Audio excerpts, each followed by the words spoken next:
sometimes you read a book and it's all the reasons you read books. It's just got all the good stuff that you want in a book. And you read it, and you read it, and you read it, and you can't stop reading it. And you take your kids to the playground, and they say, "Dad, can you pretend to order pancakes?" And you say, "No, I can't. I can't order pretend pancakes right now because I'm reading this book."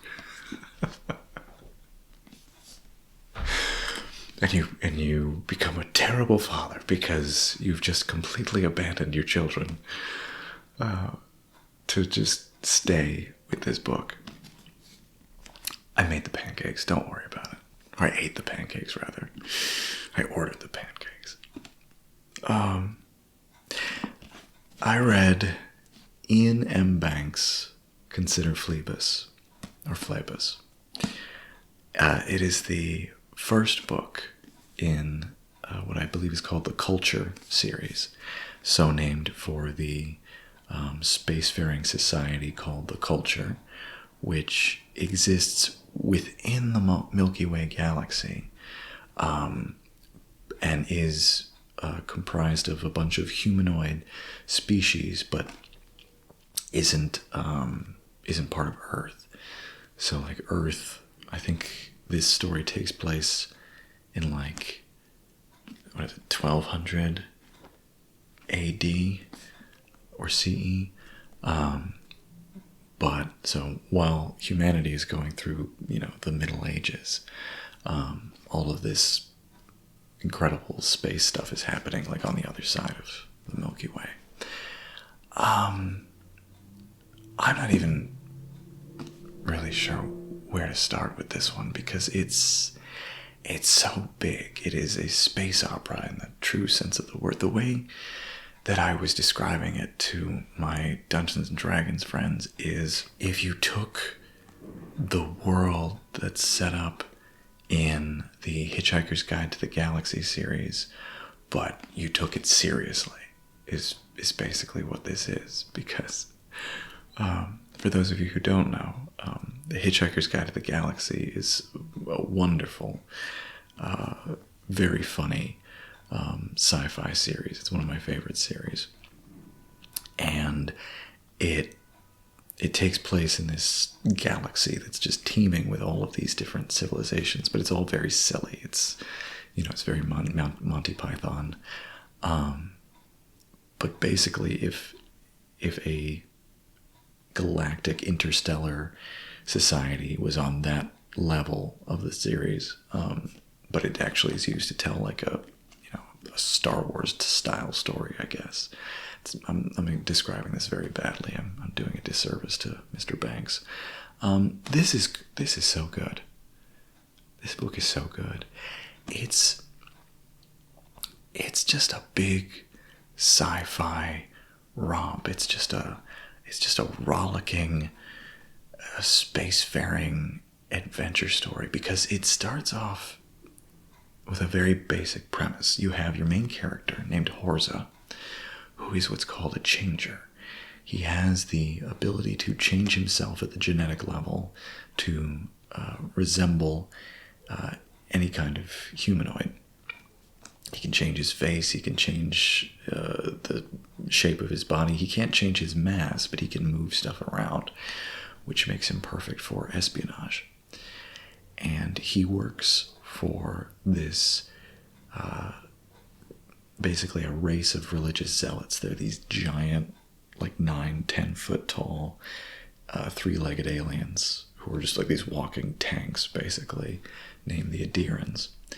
And they are at war with basically the Star Trek, basically with the Star Trek's Federation, which is the Culture. It is a group of humans human type aliens that have joined together. I think the society at this point is like several thousands of years old, and it's a post-scarcity society. So there's no capitalism, there's no need for money. They've given over all of their main decisions to these massive artificial intelligences called minds, and they are atheist, which is one of the reasons why the Adirans oppose them. And they're described very much like the Federation from Star Trek, where because there's no need for money anymore, because they're post-scarcity and they have everything they need, what their society dedicates themselves to, those who don't just, luxuriate in pleasure forever, is discovery and self-betterment. And so you have these rival philosophies where one is religiously motivated, believing that it is their sworn duty to their God to bring order to the galaxy and dominion over the galaxy, and another society that basically believes there is no God, so let's all just be chill and hang out and explore. And from that perspective, the culture seems like the good guys. And I mean, that's why it's the culture series, because I believe most of the other books in the series follow people from the culture. But Horza is just philosophically opposed to the culture. He says, they don't believe in anything. They give all of their decisions over to robots. You may like the things that the culture does, but at the end of the day, they don't have an ethos. Now, there is some hints towards the end of the book that even though Horza seems like he would be at home in the culture, he may have been brainwashed or programmed by the Adirans. That never gets fully fleshed out. There's just these little niggling doubts he has here and there, and he starts having these really weird anxiety dreams. Oh man, sorry. The plot starts off very straightforwardly, where Horza is given an assignment where he has to track down a mind, one of these massive artificial intelligences that has been lost on a world that is off limits to both the culture and the Adirans. It's called Shar's world. It belongs to a race of beings called the Drazon, or the Doreazon, who aren't fleshed out very much, but they're sort of a very elder race. They existed a long time ago. They're still around, but they kind of just don't exist in the material world as much anymore. And his assignment is simple. Go get the mind from this world that he has previously inhabited. And on the way to fulfilling this assignment, he gets lost in space and picked up by this mercenary band, and they go on one terribly disastrous mission together, and then they go on this other mission to this incredible science fiction setting, and then he manages to impersonate the captain and takes over his ship. All of these things happen on the way to the plot, and it's all just, it's like someone put all of their sci-fi ideas, every single idea one would have for a science fiction series, and they just put it all in this book. And it's a massive book. It's 500 something pages. But I blew through it, again, by ignoring my children. But seriously, even my wife was like, "You're really into this book." And this is me who, reads pretty frequently.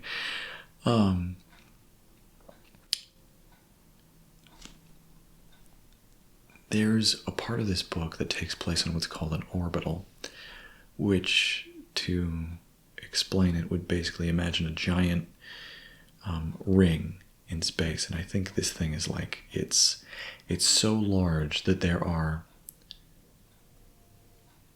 giant cruise ships that are kilometers long, and it takes them over a year to pass through this or get from one end of its ocean to the other. It's not just a giant ring floating in space. It's an ocean. And it's called Vavach. And one of the missions that Horza goes on when he's been taken in by this mercenary band is Vavach is set to be destroyed by the culture because it's become an important, or it could be an important military resource for the Adirans. So rather than let them have this, they're going to destroy this massive thing that was created, thousands, if not, millions of years ago. And so everybody's abandoning this ring. And so the mercenaries land on one of the kilometers-long ships on this vast artificial ocean. The ship is called the Almadreka. And what they're there for is they're there to pick up any valuables. They're specifically looking for weapon systems that they can sell on the black market. And so not only do you have just idea upon idea upon idea, you've got this massive orbital, this ring, you have this kilometers long ship, but then you have this absolutely terrifying scene where they find out the reason this particular ship has been abandoned is because it is on a crash course with a glacier that is the size of a continent. A glacier, remember, that is on an artificial ring. And the harrowing sequence where Horza is literally trying to outrun the ship this kilometers-long ship, as it crashes into a continent-sized glacier, and everything just starts folding up and falling apart and just erupting, it's incredible.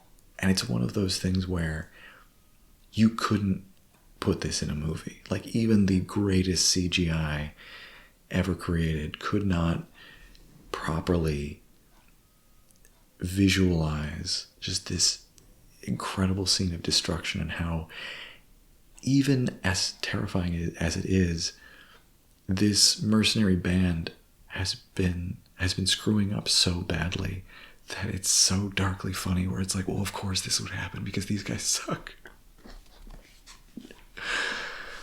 And then on top of that, after, Horza gets picked up and they try to fly away, the ship's been damaged, and he ends up on this island with, again, an island on this artificial ring that has been taken over by this monstrously obese, religious, crazy person who eats anyone who lands on the island and forces all of his followers to eat just excrement and fish entrails. It's this book just gets wilder and wilder, and you're just like, of course this is a thing. Like, of course this is happening now.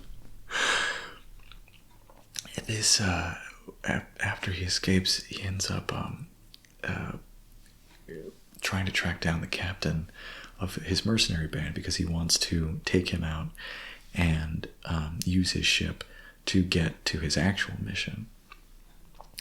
And because this orbital is going to be destroyed, it's become the setting for this interstellar card game that attracts these famous gamblers and risk takers. They're called the players of the game. And Damage it's this card game where there's a card game. You not only use money to wager with, but actual human lives. And then on top of all of that, you are also being attacked by your fellow players by having emotions beamed into you.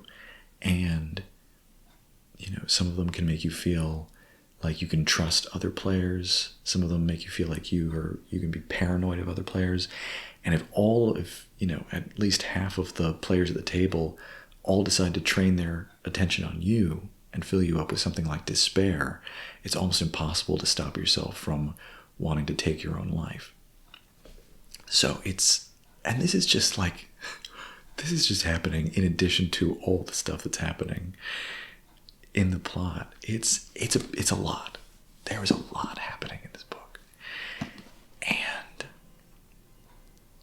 on top of all of this, like, you've got Horza dealing with, his own feelings about what he does and grappling with, who he actually is, as a changer, the race that he is. He wants this to be his last job, obviously, because that's how these things always go. And he's set up in his mind that when he finishes this job, he's going to find this girl that he was in love with on Shar's world once upon a time, and left because he wanted a more exciting life. And then over the intervening years, he's realized, oh, you know what? I actually really cared about this woman. I should see if she wants to, like, get back together. And then while that's going on, he's formed a relationship with another mercenary on this ship named Yelson. And it's funny because on the one hand, a lot of the narration, especially from Horza, is like very cynical and darkly comedic. And then all of a sudden, this relationship he has with Yelson, which is very much just sort of a F-buddy situation, towards the end of the book just becomes really, really meaningful. And you realize, even though Horza doesn't realize, if he wants to get back together with this woman, he's not even considering the relationship, the very real relationship that he has with Yelson right now. And then, I always debate about how much to go into spoilers with these, because on the one hand, I want to talk about this book. I want to talk about all the things about this book. And the ending provides, gut punch after gut punch after gut punch. But I also, want to recommend this book to people, and I don't want to spoil things. So what I will say is, Yelson and Horza have a conversation towards the very end of this book where she gives him something. And I didn't expect it to be as meaningful as it was. And you're like, holy crap, I've got 500 pages just waiting for these mercenaries to be killed off in inventive and ridiculous ways. And I really am invested in this relationship now.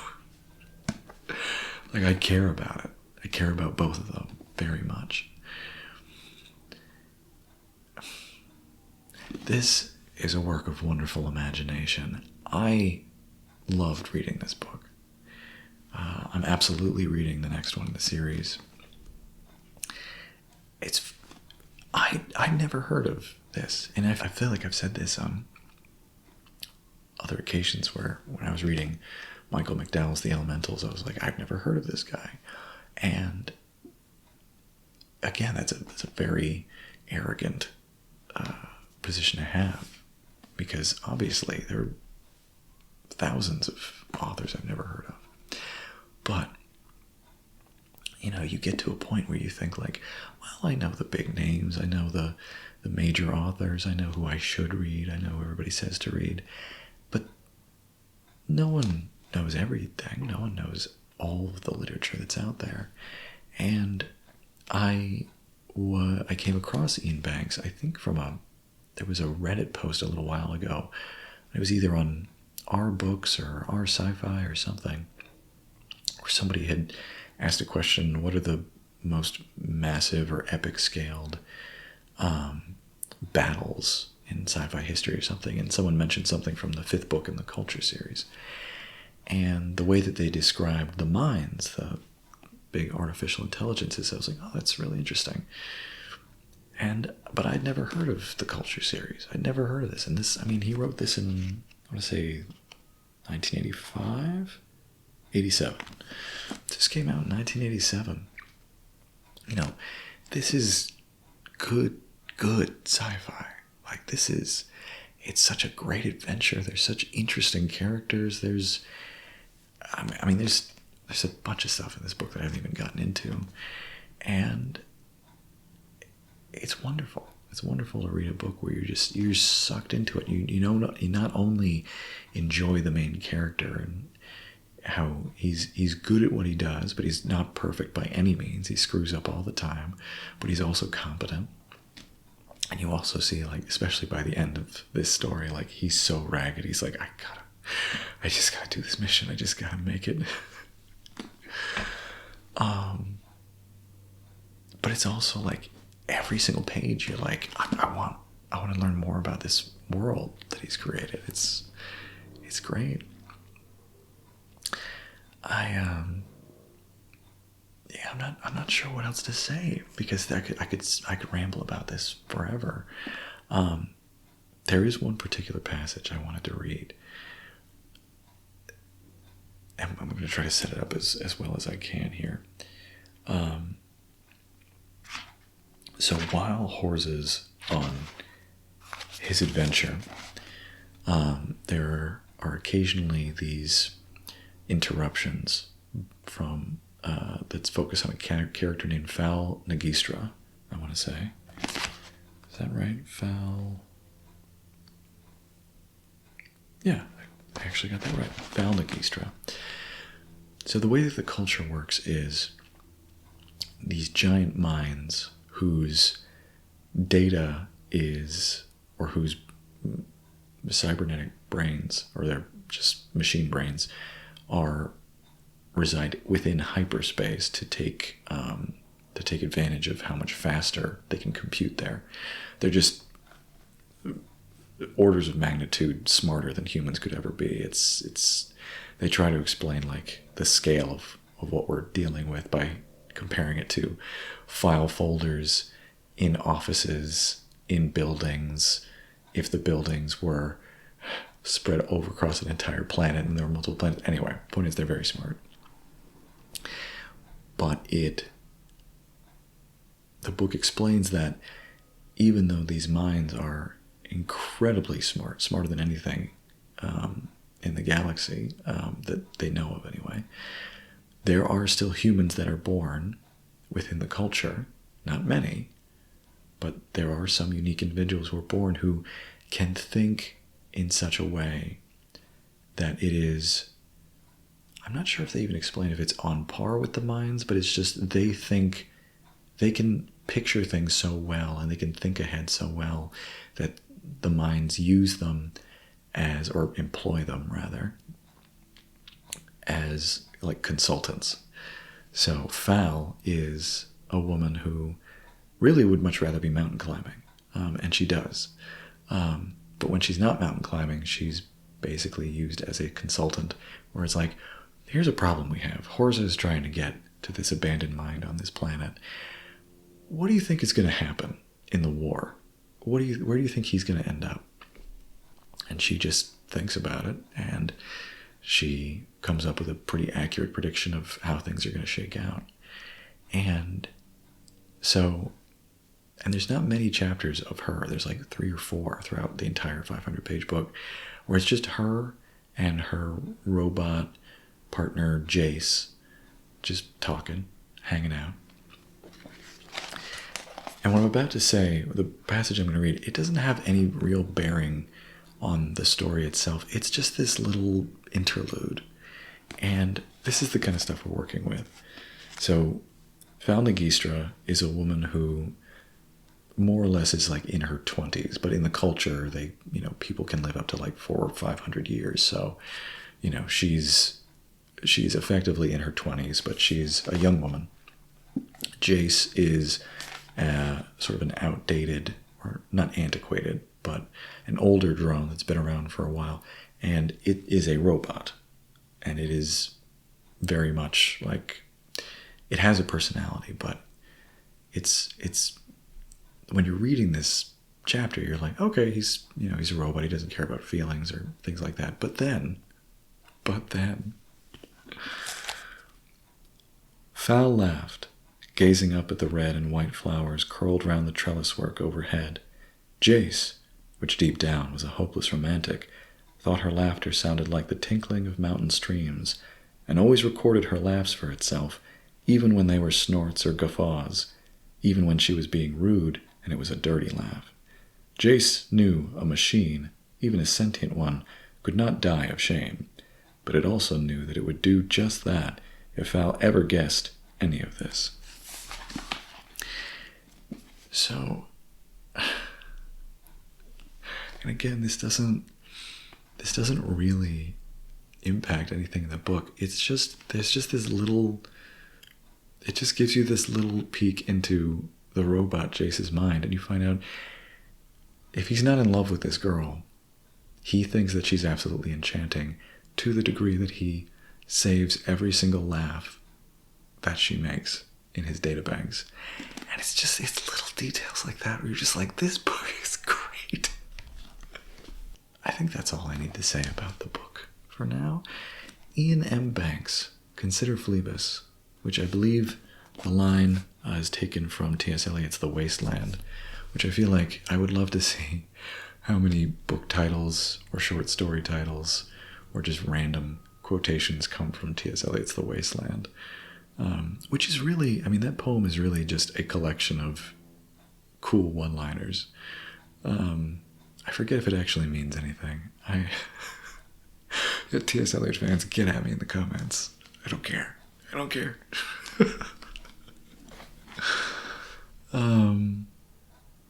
I love this book. I loved reading this book. I can't wait to read the next one. Yeah. Read books. Enjoy books. Get out there. Get at it. Secretly record your loved one's laughs. I will say, the ending of this book made me sad.